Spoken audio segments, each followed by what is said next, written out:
क्या अमेरिका इस शीत युद्ध को भी जीत पाएगा? पिछली शताब्दियों में दुनिया ने काफी युद्ध देखे हैं। हम सभी ने शीत युद्ध के बारे में अपनी पाठ्यपुस्तकों और वृत्तचित्रों में पढ़ा है। शीत युद्ध द्वितीय विश्व युद्ध के बाद हुई प्रमुख घटनाओं में से एक था। हमने देखा कि कैसे दुनिया दो समूहों में विभाजित हो गई और एक दूसरे के साथ प्रतिस्पर्धा करने लगी। अब चीन के उत्थान और सोवियत संघ के पतन के बाद नए शीत युद्ध की नींव पड़ चुकी है। यूएसएसआर के साथ शीत युद्ध के दौरान अमेरिका को कुछ प्रमुख लाभ हुए।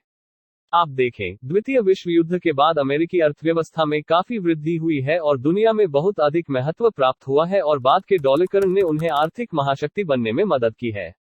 इसके साथ ही WW2 के बाद अमेरिका के सहयोगी भी काफी बड़े और वह यही कारण है कि अधिकांश औद्योगिक शक्ति अमेरिका के साथ गठबंधन कर रही थी। दूसरी ओर, यूएसएसआर भ्रष्टाचार और कम उत्पादकता के कारण अपने उद्योग को बनाए रखने के लिए संघर्ष कर रहा था और पश्चिमी देशों की तुलना में यूएसएसआर का भागीदार राज्य भी बहुत खराब था। एक ओर, अमेरिका अपने पूंजीवादी कैपिटलिस्ट विकास मॉडल को बढ़ावा दे रहा था जो अभिव्यक्ति की स्वतंत्रता, अधिक खुलेपन और पारदर्शिता जैसे लोकतांत्रिक मूल्यों पर आधारित था। यूएसएसआर ठीक इसके विपरीत कर रहा था, जिसने आर्थिक रूप से अक्षम राज्य के रूप में विश्व मंच पर अपनी छवि को नुकसान पहुंचाया। और अंत में 1991 में यूएसएसआर भंग हो गया और शीत युद्ध समाप्त हो गया। लेकिन एक और देश है जो इस दौरान धीरे धीरे और लगातार बढ़ रहा है। चीन ने यूएसएसआर के पतन को देखा और कैसे साम्यवादी कम्युनिस्ट शैली की आर्थिक संरचना काम नहीं कर सकती, क्योंकि इसके कारण उन्हें भी आर्थिक संकट का सामना करना पड़ा है। एक ही समय पर चीन ने ये भी देखा कि कैसे जापान, दक्षिण कोरिया, ताइवान, सिंगापुर और मलेशिया जैसे उनके पड़ोसी वास्तव में पश्चिम के साथ पूंजीवादी सड़क में शामिल हो गए और वे एशिया की बड़ी अर्थव्यवस्था बन गए। राजनीतिक नेतृत्व जानता था कि अगर वे एक महाशक्ति बनना चाहते हैं तो उन्हें पश्चिमी अर्थव्यवस्थाओं को भुनाने की जरूरत है। इसलिए चीन ने 70 और 80 के दशक के अंत में आर्थिक सुधारों को अपनाया और अपनी अर्थव्यवस्था को खोल दिया। उसके बाद कई विदेशी कंपनियां चीन में उसके सस्ते श्रम का लाभ उठाने के लिए आईं और जल्द ही ऐसा लगने लगा कि हर चीज पर मेड इन चाइना का ठप्पा लग गया है। अधिक से अधिक अमेरिकी व्यवसाय कम लागत पर चीन में अपने उत्पादों का निर्माण करना चुनने लगे।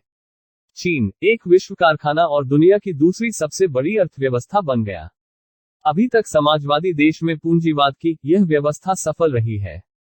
और जब से चीन ने 1978 में अपनी अर्थव्यवस्था को खोलना और सुधार करना शुरू किया, सकल घरेलू उत्पाद की वृद्धि औसतन लगभग 10% प्रति वर्ष रही है और 850 मिलियन से अधिक लोगों को गरीबी से बाहर निकाला गया है।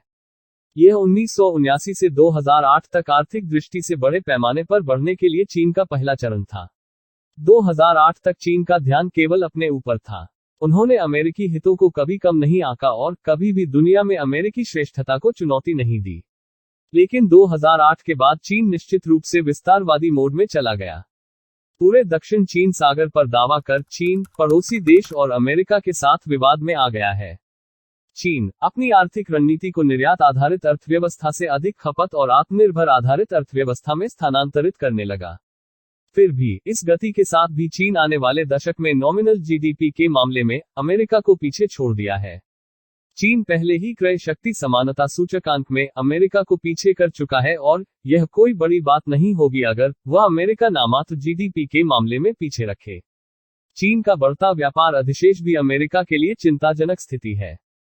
यानी अमेरिका सामान बनाने के लिए चीन पर निर्भर है, जो यूएसएसआर के मामले में नहीं था। इससे पता चलता है कि आज का शीत युद्ध पिछले वाले से बिल्कुल अलग है। आज की दुनिया इतनी आपस में जुड़ी हुई है कि चीन को वैश्विक अर्थव्यवस्था से पूरी तरह अलग करना असंभव होगा। इसलिए आर्थिक दृष्टिकोण से अमेरिका के साथ चीन का व्यापार अधिशेष आसानी से कम होने वाला नहीं है। इस नए शीत युद्ध में अमेरिका के सामने ये प्रमुख चुनौतियों में से एक है। लेकिन इसका मतलब यह नहीं है कि इस बार चीन जीत रहा है। आप देखिए, इस बढ़त के साथ भी चीन अपनी आंतरिक समस्याओं को झेल रहा है। सबसे हालिया चीन में रियल एस्टेट संकट है। हाउसिंग मार्केट में बिक्री लगातार गिर रही है और रियल एस्टेट कंपनियां दिवालिया होने की कगार पर हैं। लेकिन हमें लगता है कि चीन में प्रमुख चुनौतियों में से एक इसकी घटती जनसंख्या है। जैसा कि आप जानते हैं कि चीन अभी भी एक मैन्युफैक्चरिंग हब है, जिसका मतलब है कि कम श्रम लागत कंपनियों के लिए जरूरी है। लेकिन सिकुड़ती जनसंख्या के कारण ये लागत बढ़ रही है, जिससे कई कंपनियों के लिए चीन में काम करना कठिन हो गया है। अतीत को देखकर हम कह सकते हैं कि अतीत में यूएसएसआर की तरह चीन अब अमेरिका के समान वैश्विक महाशक्ति स्थिति तक पहुंचने से पहले कई भू राजनीतिक और सांस्कृतिक चुनौतियों का सामना कर रहा है। और भले ही चीन आर्थिक और सैन्य रूप से अमेरिका से आगे निकल जाए, दुनिया को चीनी वैचारिक, राजनीतिक और सांस्कृतिक श्रेष्ठता को अपनाने में और समय लग सकता है। और यह बाजी भारत मार सकता है। अगर आप भारत और चीन के बारे में ऐसे और वीडियो देखना चाहते हैं तो नीचे कमेंट करें। धन्यवाद। जय हिंद।